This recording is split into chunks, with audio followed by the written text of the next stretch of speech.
이번에 제가 소개할 책은 바로 이 혈액의 모든 것이라는 책인데요. 이 책은 혈액에 대한 각종 정보들과 모세혈관의 일종의 글로미에 대한 설명이 주를 이루고 있습니다. 제가 이번에 소개할 것은 바로 이 글로미라는 것인데요. 글로미라는 것은 세동맥과 세정맥 사이에 있는 모세혈관의 일종인데요. 혈액은 성분에 따라 모세혈관과 글로미를 통해 한다고 합니다. 우리 인체에서 글로미의 중요성은 아주 큰데 이러한 글로미의 기능이 저하했을 때 몸에 큰 이상이 생긴다고 합니다. 글로미의 기능이 저하했을 때 생기는 현상 두 가지를 지금부터 설명하도록 하겠습니다. 우선 첫 번째로 탈모증에 걸릴 수 있는데요. 모발 역시 다른 세포와 마찬가지로 혈액과 산소에 의해 자라기 때문에 글로미의 기능이 떨어진다면 탈모증에 걸릴 수 있습니다.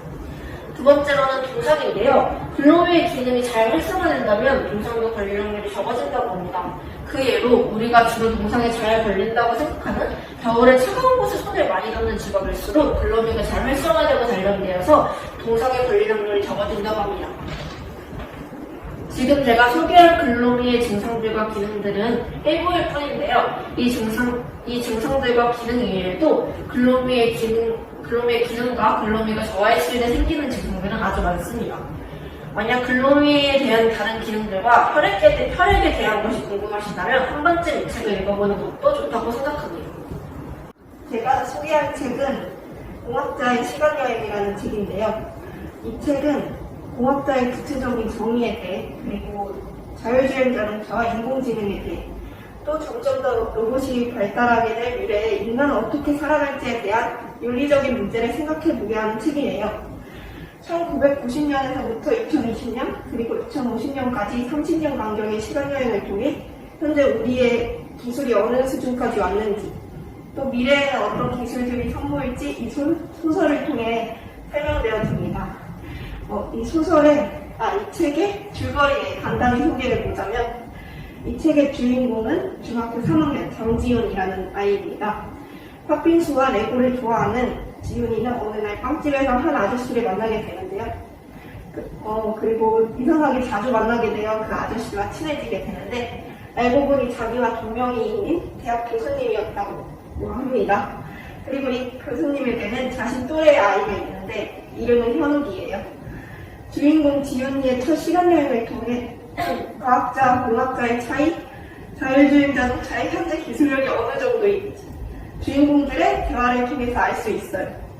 그리고 또 세 사람이 함께 떠나게 된 2050년도의 시간여행을 통해 인공지능과 로봇의 발전은 어떻게 진행되는지 예상할 수 있었어요. 이 책을 읽으면서 제가 인상 깊었던 장면은 새 등장인물들이 2050년도로 시간여행을 떠난 장면이에요. 이 책의 저자분이시다 국내 최초로 무인자동차의 순우버를 개발하여 공개 시연을 하신 서승우 박사님은 2050년도의 모습을 예상하여 책에 한 문장씩 그려 넣었는데요. 저자분이 예측한 2050년도의 모습을 생각해보면서 앞으로 30년 뒤인 2050년에는 이럴 수도 있겠구나 하고 2050년도를 상상하게 되는 게 너무 재미있고 2050년도가 기대되기 때문입니다. 그럼 마지막으로 저처럼 미래를 상상하는 것을 좋아하거나 과학 관련 직업이 꿈인 친구들에게 이 책을 적극 추천드리고 앞으로 이상으로 발표를 마치겠습니다. 감사합니다. 제가 소개해볼 작품은 과학책 읽어주는 공대생이라는 작품이고요. 이 책은 요즘 공대생이 탐하는 과학 고전 가이드북입니다. 책에 수록되어 있는 다양한 고전 이야기들 중 가장 인상 깊었던 이야기 3편을 소개하도록 하겠습니다. 먼저 생명에서 생명으로 라는 이 책은 생물들의 죽음이 다른 생명의 시작으로 연결되는 전환을 소개한 책입니다. 한 생명의 끝맺음도 허투루 쓰지 않는 자연의 현명함을 다뤄 아주 흥미로웠던 작품입니다. 두 번째 작품은 인간의 그늘에서라는 작품인데요. 동물 행동학의 대가 제인 구달의 침팬지 관찰기. 인간의 그늘에서는 침팬지를 통해 인간의 참모습을 볼 수 있는 섬세한 관찰기입니다. 적극 추천합니다. 세 번째 작품은 경이로운 꿀벌의색이라는 작품인데요. 체계적인 사회구조 위에 서 있는 인간과 꿀벌의 공통점, 그 성공을 이루어 방식의 본질적인 차이점을 잘 나타낸 책입니다. 경이로운 꿀벌의 세계는 지혜롭지 못한 인간에게 조금이나마 자연의 지혜로 경이로운 꿀벌의 세계는 지혜롭지 못한 인간에게 조금이나마 자연의 지혜로움을 알려주는 듯한 책입니다. 한번 읽어보시는 건 어떨까요? 네, 지금까지 저런 놀랍고도 신기한 과학 고정만이 선사하는 매력에 한번 빠져보셨을 텐데요. 이 세계를 만든 거대한 과학적 발견들 사이를 누리게 하는 책, 과학책 읽어주는 공대생을 적극 추천합니다. 감사합니다. 이 책은 엉뚱한 상상이 실제로 이루어지면 어떤 일이 일어날까? 예를 들면 실제로 야구공이 정속구로 날아간다면 어떤 일이 벌어질까? 바닥에 구멍이 뚫린다면 어떤 일이 벌어질까 등 대답을 쉽고 과학적 지식을 바탕으로 실제로 도출할 수 있는 결과를 나타내십니다. 이처럼 이 책은 어려운 과학을 좀 더 쉽게 풀면서 상식적인 부분을 알려준다는 점 외에도 기발한 상상을 더해주기도 합니다. 그리고 또 유머로 딱딱하고 어려운 내용을 부드럽고 재미있게 풀어줍니다. 제가 이 책을 추천하는 이유는 일단은 과학책을 어려워하시는 분들도 많아서 이 책은 웃으면서 머리를 식힐 수 있고 과학책을 읽고 싶을 때 도전해보는 걸 정말 추천드리는 책입니다. 이상입니다. 제가 읽은 책은 레이첼 카슨의 침묵의 봄이라는 책인데요. 지금 여기 그려져 있는 그림은 나뭇잎이 다 떨어진 나무와 마스크를 쓰고 있는 사람, 그리고 무엇인가 뿌려지고 있죠. 이것은 제가 책에서 읽은 그대로의 환경을 묘사한 것인데요. 레이첼 카슨은 책에서 환경에 영향을 미치는 농약에 대해서 설명을 하는데 이 농약을 DDT라고 합니다.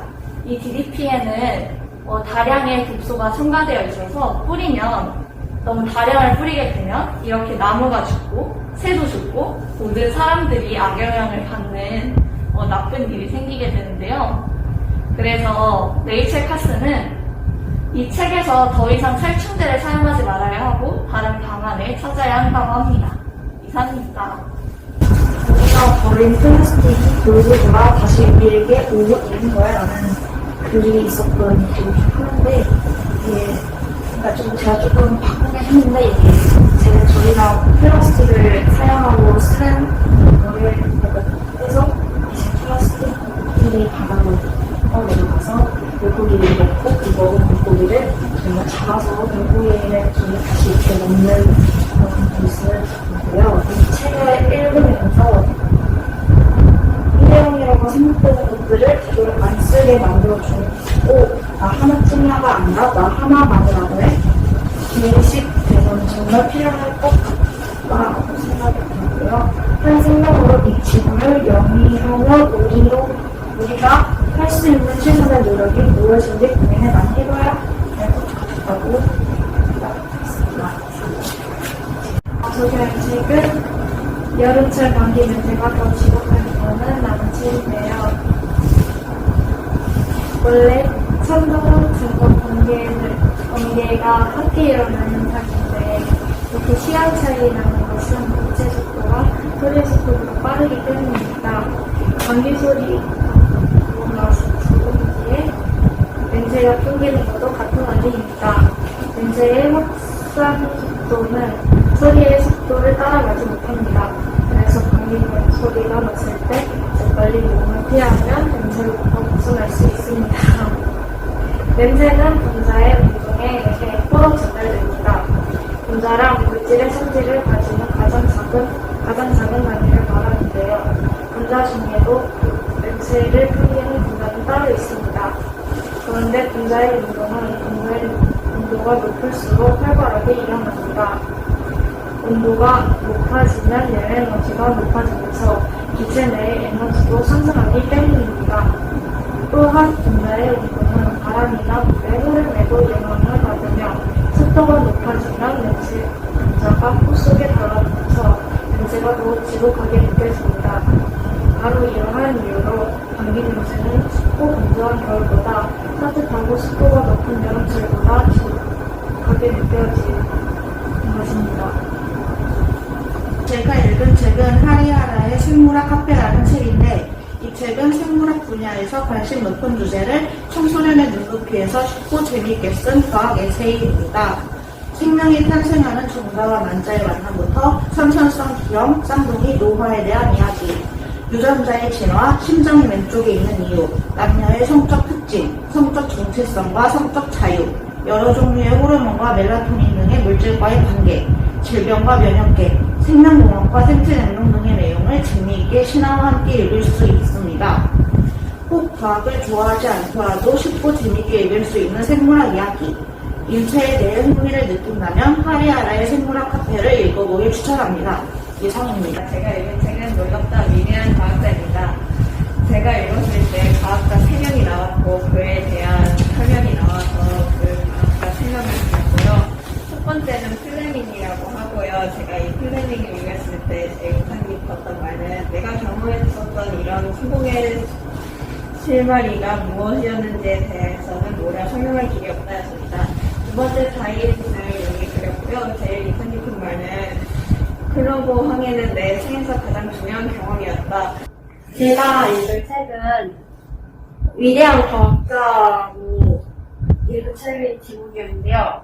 그 책에 플레밍, 다윈, 왓슨과 크릭이 나왔는데 일단 플레밍은 무질서한 상태로 많은 일이 진행되었고 어느 날 플레밍이 시험을 하다가 휴무를 갔는데 휴무에서 들어온 플레밍은 쓰레기통에 접시를 비우다가 페니실린을 발견했다고 합니다. 그리고 다음 다윈은 지금 존재하고 있는 동물과 식물은 한결같이 자발적으로 형성된 미생물로부터 발전함이라는 말을 했는데요. 이 말은 다윈의 종의 기원을 종의 기원을 쓸 때 나온 말이라고 합니다. 세 번째로는 왓슨과 크릭인데요. 1953년 2월 28일에 왓슨과 크릭은 DNA에 나온 구조를 발견했다고 합니다. 이 발견으로 인해 생명 동력의 시대가 일었다고 하네요. 그리고 마지막으로 많은 과학자들은 과학은 정해진 것이 아니라 일상에서 발견한 우연이라고 말을 했다고 합니다. 이 말을 보고 저도 발견을 할 수 있을까라는 생각이 들었습니다. 이상입니다. 제가 소개할 책은 다시 낙타를 타야 한다고입니다. 이 책은 우리가 생활에서 많이 사용하는 자원들을 소개하고 이 자원들이 우리의 일상에 어떤 긍정적인 것과 부정적인 면이 있는지 알려주고 가면 갈수록 점점 심해지고 있는 지구온난화를 설명하고 바꾸지 않는 것 어떻게 되는지도 소개해주고 어떻게 바꿔야 하는지 우리에게 도움을 주는 내용을 담은 책입니다. 이 책은 그런 소식에 이미 이 책이 아니어도 많은 분들이 지구온난화에 대해 잘 알고 계실 것 같은데 이 책은 그런 소식이 많이 접해져 있는 우리에게 정답심을 주는 책인 것 같습니다. 평소에 환경에 대해 관심이 많거나 지구온난화 문제에 대해 알고 싶은 분들에게 이 책을 추천드려요. 위에서 제가 설명한 분들이 아니더라도 여기에 있는 우리가 한 번쯤은 읽기 좋은 책일 것 같다고 생각되기도 합니다. 지금까지 제 발표를 들어주셔서 감사합니다. 제가 읽은 책은 재밌어서 밤새 읽는 화학 이야기인데요. 제가 이 책을 읽을 때 인상 깊었던 내용 3개를 골라서 그림으로 표현해봤습니다. 첫 번째는 이 다이아몬드인데요. 이 다이아몬드는 가열하기가 매우 어려워서 특별한 방법을 써야 가열이 된다고 하더라고요. 다이아몬드를 저자가 직접 가열하여 송이버섯을 구워먹는 모습을 보고 너무 인상 깊어서 그려보았습니다. 그리고 두 번째는 이 복숭아인데요. 복숭아나 탈구의 씨앗들은 독성이 들어있어 어린아이가 먹으면은 5알에서 25알 정도 먹으면 사망에까지 이를 수 있다고 하는 모습이 정말 충격적이었습니다. 그리고 마지막으로 이 세 번째는 이 물통인데요. 이 플라스틱 물병에 물과 드라이 아이스를 넣으면은 이 물병이 점점 팽창되다가 결국에는 이렇게 폭발한다는 얘기가 있더라고요. 이 폭발하는 장면이 굉장히 인상 깊어서 그려보았습니다. 이상으로 저의 발표를 마치겠습니다. 감사합니다. 제가 읽은 책은요, 미스터리 과학 카페라고 있는데요. 이거는 과학자들을 이야기를 모아놓은 책인데요. 되게 일반 책이랑은 다르게 아주 재밌고 간단하게 설명이 돼 있어서 읽으시면 좋을 것 같고요. 줄거리는요, 책의 배경은 일단 과학카페라는 가상의 공간에서 일어난 일인데요. 미래와 우주라는 두 청소년이요. 이 카페에서 이제 과학자들을 만나서 일어나는 이야기를 하고 그러는 건데요. 그리고 또 과학자들이 어떤 연구를 하고 있는지 책의 주인공들하고 얘기를 한 다음에 이제 미래에 그 앞으로 이 현대 사회에서 과학자들이 어떠한 그 일을 하고 있는지 그 편지를 써가지고 이제 과학자들에게 알려주는 그런 방식으로 되어 있는 책입니다. 많이 읽어보시면 좋을 것 같습니다. 감사합니다. 저는 바다의 빛과 조속 이야기 나는 책을 읽고 인상적인 내용을 그림으로 그려보았습니다. 이 책은 바닷물이 높이가 주기적으로 오르내리는 현상인 조석에 관한 내용을 담은 책입니다. 이 그림은 책에서 가장 인상 깊었던 내용인 바다 갈라짐 현상이 일어나는 소선운동의 유력을 그린 것입니다. 바다 갈라짐 현상은 육지와 가까이 있는 섬 사이에 언덕과 같은 지형이 있어 해수면이 가장 높은 고속대에는 바닷물에 담겨 있지만 해수면이 가장 낮을 때에 저조가 되면 길처럼 들어가는 것을 바다 갈라짐 현상이라 합니다. 책에 나온 바다 갈라짐 현상에 대한 내용이 신기하고 인상 깊어서 그림을 그린 것도 있지만 책을 읽으면 바다 갈라짐 현상이 대표적으로 나타나는 토성 인구의 미드로가 물에 잠기는 모습이 아름답고 신비로운 보니 미드 자원에 이 그림을 그리게 되었습니다. 다리 운선로 인해 로켓을 생각하니 하도 빨리 토성 인구에 가서 바다 갈라짐 현상으로 인해 물이 점점 차오르는 이유의 모습을 직접 눈에 담고 싶고 바다에 걷는 기분을 느껴보고 싶습니다. 이상입니다. 제가 그림으로 그린 책은 나쁜 과학자들이라는 책인데요. 책의 내용은 과학자들의 끈질긴 연구와 실험 덕분에 다양한 치료법과 약이 개발되었고 우리는 질병의 아픔과 고통에서 벗어날 수 있게 되었지만 우리 위대한 발견 뒤에는 의학 민기를 저버린 수많은 사건들이 있었는데 우리가 외면해서는 안 되는 과학부터 역사를 고스란히 보여주는 내용입니다. 저는 이 그림에서도 이 책에는 이렇게 잘 안 나와 있지만 임상실험을 주제로 그림을 그렸는데요. 백신이 개발되고 나서 많은 사람들이 건강하고 행복해졌지만 소수의 희생이 있었기 때문에 저는 이렇게 사람들이 건강하고 행복하게 살게 되었다고 생각합니다. 임상실험을 한다고 무조건 나쁜 건 아니지만 예외가 있기 때문에 저는 이런 희생도 없어져야 한다고 생각합니다. 이런 희생 대신 사람을 대신한 로봇이나 이런 걸로 임상실험을 주체했으면 좋겠습니다. 저는 이 책을 읽으면서 임상실험에 대해 다시 한번 생각하고 깊게 생각한 것 같아요. 여러분들은 이러한 임상실험에 대해 어떻게 생각하시나요? 이상입니다. 읽은 책의 제목은 살아있는 생활과학인데요. 이 책 내용 중에 콩팥에 대해서 그렸습니다. 주먹만한 크기의 콩팥은 젓갈색의 건망콩 모양으로 생겼고 털이 뒤에 2개가 있습니다. 콩팥에는 네프론이라는 작은 구조물로 이루어져 있는데 이 네프론은 사구체와 세뇨관으로 구성되어 있습니다. 사구체와 세뇨관에 대해서 소개하겠습니다. 사구체란 작은 모세혈관이 실타래처럼 엉겨있는 구조로 혈액으로부터 노폐물을 거르는 일을 합니다. 세뇨관은 매우 강한 튜브로서 걸러진 혈액은 농축하고 필요한 성분을 제압수하고 나머지는 소변으로 넘겨서 신호라고 하는 소변 집합소로 운반하는 기능을 합니다. 네, 이상입니다. 제가 고른 책은 한권으로 읽는 그림책이고요. 책을 고른 이유는 평소에 하늘을 보는 게 너무 좋아가지고 골랐고요. 이 책에는 여러 가지 구름이 만들어지는 원리와 그런 것들이 쓰여있어서 재밌게 읽었던 책입니다. 이 책에 나온 구름 중에 제가 마음에 들었던 책을 소개해 보도록 하겠습니다. 첫 번째로 고온의 저온이라고 볕이 좋고 낮에 따뜻하고 습한 공기 이동이 상상해서 만들어지는 그림이고요. 또 하나는 갈고리 버는이라고 높게 뜨며 쉬고 오만 버는이 하늘의 옆으로 그림을 그린 듯 구부러진 12날 공든 성명하고 있습니다. 또 마지막 하나는 장애구름이라고 온도가 영하 80도 이하 대기 질서과 굉장히 혼합되어 생깁니다. 장애구름 하늘이 모두 강화수평으로 넘어 최악의 특성을 비추는 겨울철 1초 1분 동안에 감소될 가능성이 높습니다. 이상입니다.